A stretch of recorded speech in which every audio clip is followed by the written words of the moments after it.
from the miry clay, set my feet on the rock to stay. You are my promoter, you are my defender. You are the living God, oh. Is there no one like you?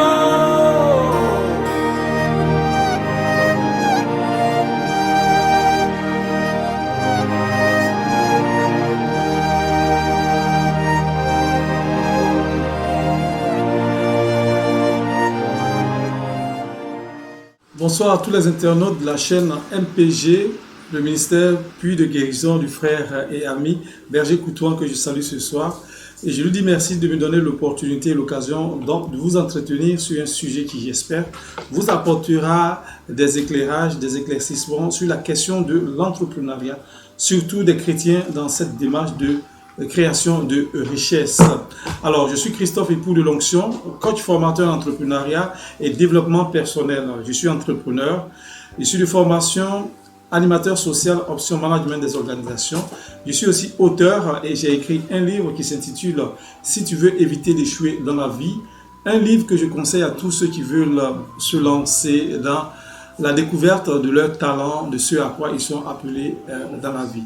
Dans ce livre, je dis une chose très importante. Si vous ne prenez pas les moyens pour réaliser vos rêves, vous aurez échoué votre vie au soir de votre vie. Voilà. Et donc, ce livre est disponible. Il suffit de me contacter au 77 31 88 99, 77 31 88 99 et vous l'aurez. Je suis marié et père de 3 enfants. Je profite pour saluer mon épouse qui nous suit ce soir sur cette chaîne. Je suis chrétien catholique engagé avec la communauté Fondatio qui est ma famille spirituelle. Alors ce soir, de quoi allons-nous parler? Nous allons parler du thème le chrétien et l'entrepreneuriat. Avec Dieu, nous ferons des exploits. Et le thème de cette émission que nous allons essayer de développer va s'articuler en 2 parties. Aujourd'hui, nous verrons la partie qui parle du chrétien et l'entrepreneuriat. Et demain, ce sera la partie avec Dieu faire des exploits. Et donc aujourd'hui, nous allons voir les enjeux.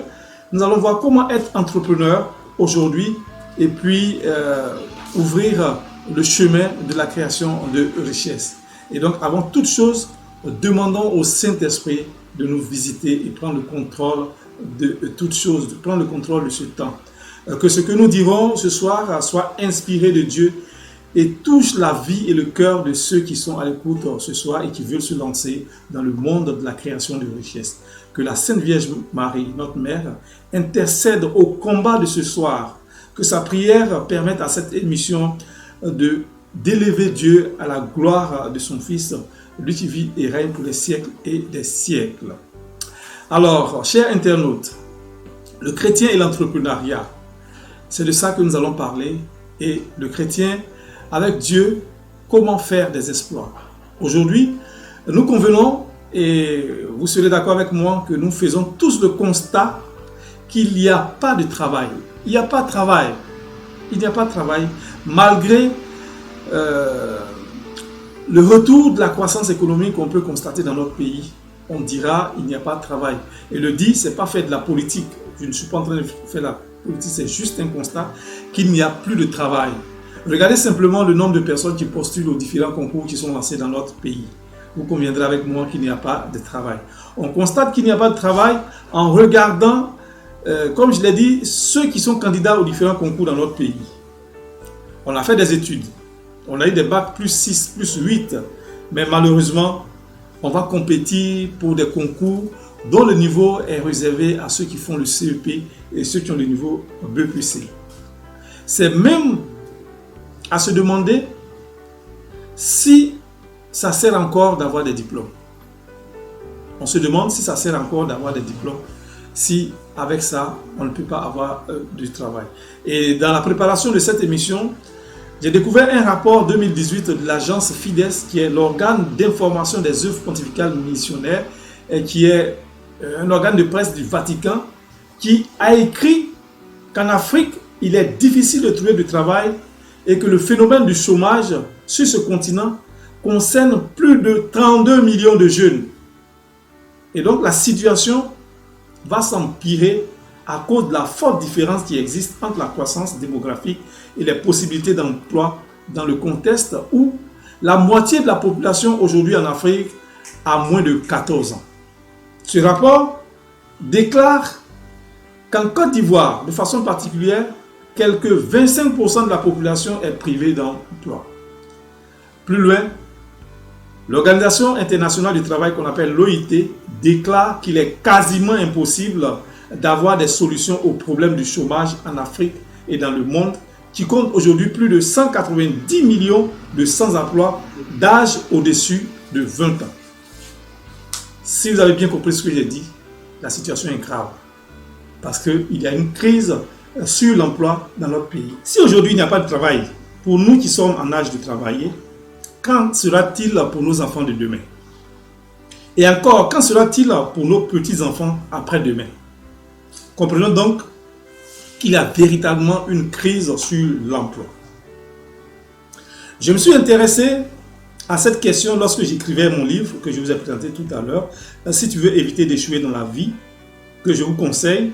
Et j'ai découvert des statistiques qui disent que aujourd'hui, il sort de nos écoles, universités nationales et en tout cas ceux qui travaillent à l'international, qui étudient à l'international plutôt, qu'il sort plus de 25 000 diplômés chaque année. C'est-à-dire 25 000 diplômés entrent sur le marché de l'emploi chaque année. L'État de Côte d'Ivoire, en une année, ne peut pas recruter plus de 20 000 fonctionnaires. Alors donc, si on ajoute aux 25 000 diplômés les 50 000 non diplômés, c'est-à-dire les diplômés, il faut voir à côté les non diplômés, c'est-à-dire qui sont 2 fois plus, c'est-à-dire ceux qui ont échoué. Donc, on tourne aujourd'hui autour de 75 000 diplômés qui sont des demandeurs d'emploi. 75 000 diplômés et non diplômés, c'est-à-dire le cumul des 25 000 et des 50 000 qui sont des demandeurs d'emploi. Je dis souvent que le drame dans cette statistique, c'est qu'il faut multiplier par 5 le nombre de demandeurs d'emploi, parce que 5 est le nombre d'années que met quelqu'un qui fait j'ai l'honneur dans notre pays pour en trouver. Et donc du coup, on va avoisiner le chiffre de 375 000 demandeurs d'emploi chaque année. Pour combien de postes disponibles? 20 000 places. Faites vous-même le constat, il y a plus de demandeurs d'emploi que de places disponibles. À côté de cela, il y a le secteur privé. Si nous allons avec le chiffre extraordinaire, ce qui est impossible, que 150 grandes entreprises se créent chaque année, il faudrait 50 ans pour que chacun ait du travail. 50 ans, certains parmi nous ne seront plus en vie. Et donc la réalité est là. Il faut la regarder en face. Il faut regarder la réalité que entreprendre aujourd'hui est une nécessité. Mais le problème de la majorité de personnes sur cette question d'entreprendre disent et toujours répètent qu'il n'y a pas de travail. Je dis que entreprendre ne commence pas par avoir, qu'il n'y a pas de l'argent. Et je dis donc que entreprendre ne demande pas forcément d'avoir de l'argent. Ça demande d'abord de sortir de ce que j'appelle le paradigme. C'est quoi le paradigme? Un paradigme, c'est quoi? C'est une pensée qu'on s'est installée, une pensée qui nous a été inculquée. Cette pensée dit ceci: école égale à diplôme égale à fonction publique. Et donc, cette pensée constitue ce que j'appelle un paradigme et qui nous empêche de nous lancer dans le monde de la création de travail, d'emploi, parce que tout le monde aspire à être fonctionnaire, alors qu'on ne peut pas tous être embauchés par l'État et le privé. Et donc aujourd'hui, on va nous demander de développer ce qu'on appelle l'esprit d'entreprise. L'esprit d'entreprise qui est ce type de comportement qui pousse un individu à prendre une initiative, à s'organiser dans le but d'exploiter des opportunités, des situations favorables, en acceptant le risque d'échec qui peuvent en découler. Et donc, face à la peur d'échouer, face à la peur de l'échec, beaucoup n'osent pas entreprendre. Mais il faut entreprendre pour lutter contre le chômage aujourd'hui. Ce chômage qui entraîne la misère. Cette misère qui pousse à la perte de dignité humaine. À cause donc de la misère, des gens volent aujourd'hui. Ils vont jusqu'à même ôter la vie à leurs semblables. Ils vont jusqu'à voler. Regardez un peu la délinquance dans notre pays. Pour une simple moto, surtout dans la ville de Bouaké, on est capable de tuer quelqu'un. Pour un simple téléphone, on peut ôter la vie à son semblable. À cause du chômage, des jeunes filles, des étudiantes se prostituent. Une prostitution sournoise et déguisée. Au cours d'une étude, dans le cadre d'un travail que je fais avec une ONG, on a découvert que certaines étudiantes font ce qu'on appelle la prostitution de transhumance. Elles sont à Bouaké. Les week-ends, elles descendent dans les grandes villes environnantes pour aller se prostituer parce qu'il y a des carnets d'adresses qui leur font appel. Tout ça pourquoi? À cause de la pauvreté. Et donc, il nous faut sortir de cette situation de précarité, cette situation qui nous a été imposée par ce paradigme école égale à diplôme égale à fonction publique. Cette trilogie marchait à l'époque d'après les indépendances. Cette époque-là, on avait besoin de personnes pour entrer dans l'administration parce que le colon, excusez-moi d'utiliser ce terme, venait de rentrer après les indépendances. Et le travail se trouvait facilement. Mais aujourd'hui, le travail est rare. Pour avoir du travail, il faut le créer. Ce n'est pas parce qu'on est chrétien qu'on aura du travail. Ce n'est pas parce qu'on est chrétien qu'on est à l'abri du chômage, mes frères et sœurs. Je le dis, il ne faut pas que cela nous choque. Il faut qu'on soit conscient que le chômage aujourd'hui a pris toute la situation du pays. Pourquoi entreprendre? Ce sera la deuxième partie de ce que je suis en train de dire ce soir. On doit entreprendre à cause du chômage des jeunes garçons. On doit entreprendre parce que des jeunes se sont lancés dans le phénomène d'entretenir par exemple des femmes. C'est ce qu'on appelle la prostitution. Il y a des hommes qui se prostituent. On doit entreprendre à cause du chômage des jeunes qui ont envahi Internet avec le phénomène du broutage que vous connaissez et des arnaques en ligne. Aujourd'hui, nous devons entreprendre pour engager les chrétiens dans la gouvernance mondiale, car ce ne sont pas les chrétiens qui dirigent le monde, mais ceux qui ont la puissance financière. C'est ceux qui ont la puissance financière qui dirigent aujourd'hui le monde, ceux qui ont l'argent. Or, quand ceux qui gouvernent le monde et ceux qui ont l'argent ne sont pas habités par la crainte de Dieu, ils ne dirigent pas le monde dans l'intérêt du peuple, mais dans ce qui les arrange. Et on le voit avec certaines lois qui sont votées un peu partout. On le voit avec la légalisation de l'homosexualité, du mariage entre personnes du même sexe et même du mariage entre les hommes et les animaux. Tout cela sous le prétexte de la liberté. La liberté qui est prônue parce que ceux qui ont l'argent ne sont pas forcément des chrétiens. Et donc je crois que les chrétiens doivent aujourd'hui oser aller, comme je le dis, chercher l'argent. Chercher l'argent, c'est bon. L'argent en lui-même n'est ni bon ni mauvais. C'est plutôt ce que nous en faisons. L'argent est révélateur de notre vraie nature et on le voit aisément. Certaines personnes qui n'ont pas une situation sont très priantes. Hein? Elles sont chrétiennes, elles sont toujours à l'église. Mais dès que Dieu leur fait la faveur d'ouvrir une porte, on voit leur vraie nature. Voilà. Et donc il faut sortir de cette mentalité que le chrétien est celui qui est pauvre.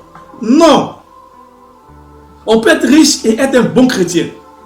On peut être riche et être à la tête d'un État. On peut être chrétien et être dans la gouvernance sans se corrompre, si on a l'Esprit de Dieu avec nous.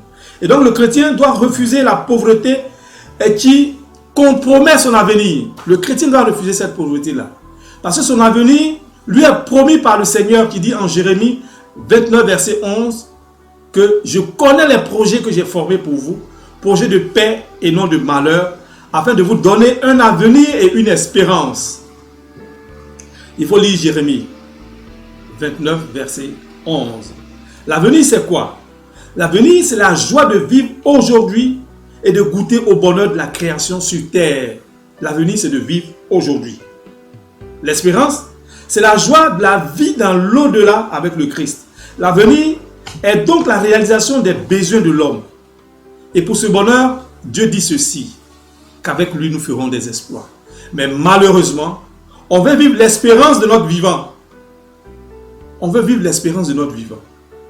Et donc, on prend l'excuse de la pauvreté et de la misère comme qualificatif, comme qualité de vie. Et ça, je suis contre. Alors, si nous sommes les fils de Dieu, si nous sommes les héritiers de celui qui détient les biens, comme le dit Agé, chapitre 2, verset 8, qui dit « L'or et l'argent sont à Dieu », alors, comme Paul le réaffirme, nous pouvons dire que nous devons aspirer à la prospérité spirituelle, mais aussi jouir de la santé, jouir de la prospérité matérielle. Voilà, il faut être clair. Il faut que le chrétien soit au clair avec la parole de Dieu sur les questions de l'argent. Alors, faisons donc l'exploit d'entreprendre pour changer le monde par les chrétiens.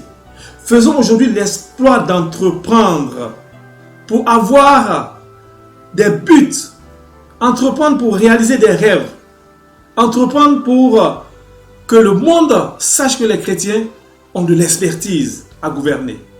Et le chrétien et l'entrepreneuriat doivent avoir un but. Ce but, c'est de lutter contre le chômage, de lutter contre les maux qui sont engendrés par le chômage. Et cela, c'est engager les chrétiens dans la gouvernance mondiale. Dans cette gouvernance mondiale, on a réalisé que sur 100%, seulement 15% sont des chrétiens. Imaginez donc que le reste, les 85 autres, c'est eux qui dictent leurs lois. Et pour ma part, je crois qu'on peut être chrétien et être entrepreneur. On peut être chrétien et être chef d'entreprise. On peut être chrétien et créer de la richesse. Je fais l'expérience avec ma petite entreprise et je peux vous assurer que c'est bon d'être entrepreneur. Alors, dans la troisième partie de ce que nous allons voir, nous allons parler de l'entrepreneuriat. Qu'est-ce que l'entrepreneuriat? En essayant de donner une définition très simple, on dira que c'est l'action d'entreprendre, l'action d'organiser et de réaliser une activité qui va générer des revenus en prenant un risque financier pour le faire, un risque calculé. Cela, c'est nous qui décidons de planifier cette chose que nous voulons faire. C'est nous qui décidons de planifier et de réaliser cette entreprise pour générer de l'argent, bien sûr, pour générer de la richesse. Et donc, prendre un risque, c'est dépenser de l'argent avec l'assurance que cet argent peut avec la certitude que cet argent peut aboutir, mais aussi en étant conscient que nous pouvons échouer. Et donc, l'entrepreneuriat se définit comme l'action d'organiser, de réaliser quelque chose. Tout part de ce qu'on appelle l'idée du projet. Une idée de projet, on va la définir comme la représentation d'une chose dans l'esprit. La représentation d'une notion que l'esprit se fait, une notion que l'esprit se forme à partir de quelque chose. C'est la conception de l'esprit sur quelque chose de précis. Ce sera une esquisse de quelque chose qui sortira de notre mental. Et donc, la matérialisation de l'idée va donner ce qu'on appelle le projet. Et le projet va être la traduction par écrit, selon un schéma bien précis qu'on appelle la méthodologie de l'idée, donner ce qu'on appelle le business plan. Tout cela, vous l'aurez dans une formation qui est prévue. Vous aurez cette joie de vivre, de suivre cette formation qui va vous permettre de passer de l'idée, d'abord de trouver l'idée, de passer à l'élaboration de l'idée, ce qu'on appelle le business plan, et puis on va indiquer la méthodologie pour réaliser cela. Et donc, un bon projet, on dirait un bon business plan, dépend d'une bonne idée. Et qu'est-ce qu'une bonne idée? Une bonne idée est une idée qui répond à un besoin, mais en même temps qu'il ne répond à un besoin, c'est une idée qui doit être rentable, c'est-à-dire lorsqu'on a exécuté, doit permettre de dégager ce qu'on appelle une marge, qu'on appelle bénéfice après vente. Et donc une idée doit répondre à un besoin. C'est d'abord ça. Si vous avez une idée d'entreprise à mettre en place, il faut vous poser la question, à quel besoin mon idée va répondre? Mon idée va répondre à quel besoin? Va satisfaire à quel besoin? Ensuite, on va se poser une deuxième question. Quel est le marché qui est disponible? C'est-à-dire, quelle est la clientèle sur laquelle je peux compter? On va se poser une troisième question de savoir, est-ce que j'ai des fournisseurs? Est-ce que j'ai des personnes pour m'approvisionner dans mon besoin de mettre sur le marché certains produits? Une quatrième question que nous allons nous poser, c'est quoi? C'est comment mon produit s'acquiert par les clients. Est-ce un service? Est-ce un produit? Comment il s'acquiert? Une cinquième question que nous allons nous poser, c'est est-ce que j'ai de l'expérience dans le domaine dans lequel je veux me lancer? Est-ce que j'ai de l'expérience? Et une dernière question, la sixième sera, est-ce que mon idée est innovante? Est-ce que mon idée est innovante? Lorsqu'on s'est posé ces 6 questions, nous allons passer maintenant à la formulation de l'idée d'entreprise. Procéder à la formulation de l'idée d'entreprise, cela consiste à décrire son projet en 4 points. Dire quel est le produit ou service qui tourne autour de mon idée. On découvrira l'activité. Ensuite, quelle est sa particularité? En 3, quels sont ses points forts? Quelle est l'innovation qu'apporte mon produit? Chers auditeurs, chers internautes, voici sur l'idée ce qu'il faut savoir. Quand on a trouvé son idée, maintenant, on va se dire, mais comment je me lance pour devenir entrepreneur? À partir de l'idée, on va se dire, mais quel est le rêve que je porte dans ma vie? Quel est le rêve que je porte dans ma vie? Et connaître son rêve passe par connaître ses motivations. Connaître ses rêves passe par connaître ses motivations. Et donc, devenir entrepreneur passe par avoir un rêve dans la vie. Et je dis dans mes formations qu'il y a 3 types de rêves. Je vais les décrire un peu plus en avant. Ensuite, il faut passer à l'étape que j'ai dit. Il faut changer de paradigme. L'école ne garantit plus le travail. Et donc sortir de notre zone de confiance. Croire qu'on est fait pour réussir, il faut l'accepter et y croire en cela. Ensuite, nous allons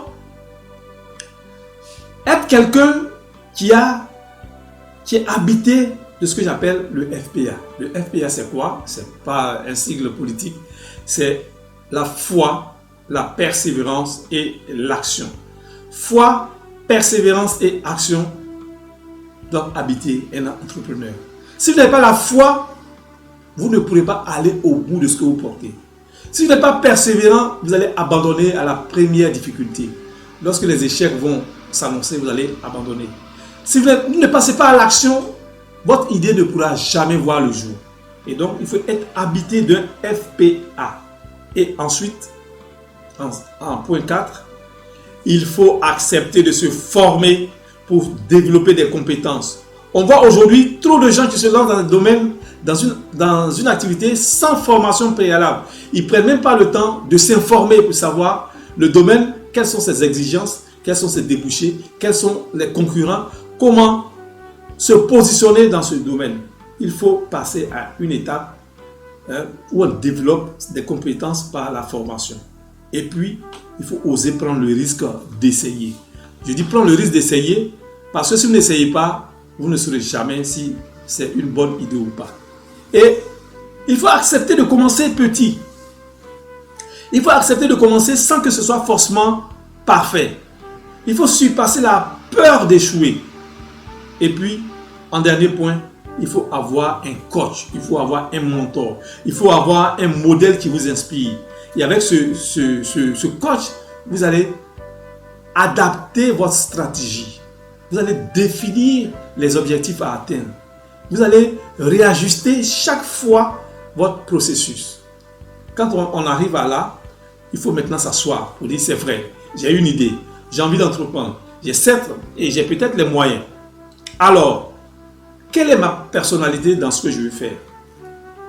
La personnalité se définit généralement autour de la passion qui nous habite. La passion, est-ce que vous avez une passion? Est-ce que ce que vous voulez faire vous passionne? Est-ce que vous voulez le faire par nécessité ou bien vous voulez le faire parce que vous vous sentez appelé à ça? Il faut découvrir votre passion. Ensuite, il faut vous poser la question, quel est votre talent? Quel est le talent que vous allez déployer dans cette activité? C'est important de savoir quel est le talent que vous avez. Ensuite, dans votre personnalité, cherchez à connaître votre attitude face aux risques. Est-ce que vous êtes quelqu'un qui aime la sécurité? Alors, allez chercher un travail à la fonction publique. Allez chercher un travail salarié. Est-ce que vous aimez prendre les risques? Alors, je vous encourage à être entrepreneur. Quelle est votre attitude face aux risques? Plus loin, on dira, est-ce que je suis persévérant? Est-ce que je suis patient? Une autre question. Est-ce que j'ai les aptitudes de manager? Est-ce que j'ai les aptitudes de leader dans ma personne? Est-ce que je suis enthousiaste? Est-ce que j'ai ce rêve? Et le rêve, je vous ai dit, se présente sous 3 formes. Il y a d'abord le rêve fou. Le rêve fou, c'est le rêve utopique. C'est le rêve qui fait croire que l'impossible est possible. C'est le rêve que nous faisons tous lorsque nous sommes enfants. Vous prenez un petit garçon, il dit j'ai envie d'être pilote de chasse. J'ai envie d'être président de la République. Vous prenez une petite fille, elle dit je serai la future Miss Monde. Vous prenez quelqu'un, il dit j'ai envie de déjeuner, ou bien j'espère que je déjeunerai un jour avec le président des États-Unis. C'est le rêve utopique. Ce rêve qui croit que l'impossible peut se réaliser. Et donc, on est un peu fou. On est dans l'imaginaire. Le deuxième type de rêve, c'est le rêve d'homme. C'est le rêve qui nous pousse à nous engager pour la satisfaction de nos besoins existentiels. Qui nous pousse à aller travailler. À sortir de la maison, souvent à 4 heures du matin, et pour y revenir à minuit. C'est ce rêve qui nous pousse à aller chercher la pitance pour nos enfants. Pour qu'un jour, lorsque nous ne serons plus là, nos enfants aient une maison, aient un héritage. C'est le rêve pour lequel on se bat chaque jour au travail. Que parfois, on fait de nombreux sacrifices. Le dernier type de rêve, c'est le rêve d'être. C'est le rêve pour lequel certaines personnes se sentent être habitées d'une mission. D'une mission à mettre sa vie au service d'une cause. À être au service d'une œuvre sociale. On citera Nelson Mandela. On citera Gandhi. On citera Mère Teresa. On citera Martin Luther King. Qui ont dit leur vie vaut à être au service d'une cause. Et je vous conseille donc d'avoir au moins un de ces rêves. Connaissez votre rêve. Quel est votre type de rêve? Quel est le rêve que vous poursuivez? Parce qu'au soir de notre vie, comme je le dis dans mon livre, si tu veux éviter d'échouer dans la vie, on a 5 types de rêves que nous ferons tous au soir de notre vie. On a 5 types de regrets plutôt, excusez-moi. On a 5 types de regrets que nous ferons tous au soir de notre vie. Et si donc nous ne voulons pas échouer, il faut que nous réalisions au moins un de ces rêves que nous portons pour ne pas avoir à vivre ces 5 regrets principaux dans la vie de l'homme. Alors, je suis au bout de cette première partie pour cette émission. J'espère que vous avez pris bonne note de tout ce que j'ai dit et que ça va vous stimuler pour vous lancer dans l'entrepreneuriat. Entreprendre aujourd'hui est possible. Entreprendre est aujourd'hui ce qui est recommandé. Aujourd'hui, ce que nous préconisons, c'est que les chrétiens s'engagent dans la création de richesses. Et donc, nous vous proposerons dans le cours de ces émissions sur cette chaîne d'avoir l'opportunité de faire une formation en présentiel. Nous allons définir les modalités et vous pourrez y participer pour arriver à trouver votre projet d'entrepreneur. pour arriver à découvrir ce qui en vous appelle à advenir, à être ce chef d'entreprise que Dieu appelle à émerger. J'en parlerai dans la deuxième partie. Comment entreprendre avec Dieu pour faire des exploits, comme David l'a fait, comme bien d'autres prophètes dans la Bible l'ont fait. On parle même de Job, qui était un entrepreneur. On parle du premier entrepreneur qui était Abraham. Comment ceux-là ont fait? Parce que, à la vérité, c'est à ça que nous sommes appelés, à être des co-créateurs. Celui qui crée, c'est un entrepreneur. Je vous dis merci et je souhaite que ce temps d'émission vous réveille, vous stimule sur la question du chômage des jeunes, surtout la question du chômage des chrétiens. Soyons des personnes qui créent de la richesse, parce que derrière ça, il y a une loi implacable, mais une loi qui dit, quand tu donnes, tu es béni. Quand tu ne donnes pas, tu n'es pas béni. Et ça ne fait rien à Dieu. C'est la loi de la dîme. Si vous donnez à Dieu, si vous donnez pour les œuvres de Dieu, vous serez béni. Mais si vous n'avez pas à donner, en prenant le prétexte qu'il n'y a pas de travail, vous ne serez pas béni. Et je vous invite à aller lire l'histoire de Rockefeller. Un jour, et c'est par ça que je vais terminer, son pasteur fait une prêche et il dit ceci: celui qui donne la 10e part de son salaire, de son avoir, sera béni au centuple. Rockefeller n'en croyait pas ses oreilles. À la fin, il approche le pasteur et lui dit: mais pasteur, ce que vous avez dit, est-ce que c'est vrai? Il dit: oui, c'est dans la Bible que celui qui donne la 10e partie de son avoir, c'est-à-dire celui qui paye la dîme, est béni en surabondance. Et Rockefeller dit ceci: je mettrai ton Dieu à l'épreuve. Je vais lui donner 90% de ce que j'ai et je vais voir ce qu'il va faire. Aujourd'hui, le Rockefeller est une des personnes les plus riches au monde. C'est un entrepreneur. Pourquoi pas vous? Pourquoi n'aspirez-vous pas à la richesse? Pourquoi n'aspirez-vous pas à créer des entreprises qui vont employer des jeunes chrétiens qui ne vont plus vivre la misère autour de nous? C'est à ça que nous sommes appelés aujourd'hui. Je vous remercie. Que le Seigneur nous bénisse. Confions ce temps au Seigneur par la Vierge Marie, pour que son Fils entende nos cris, pour que son Fils entende nos aspirations à nous réaliser à travers l'entrepreneuriat. Que Dieu vous bénisse.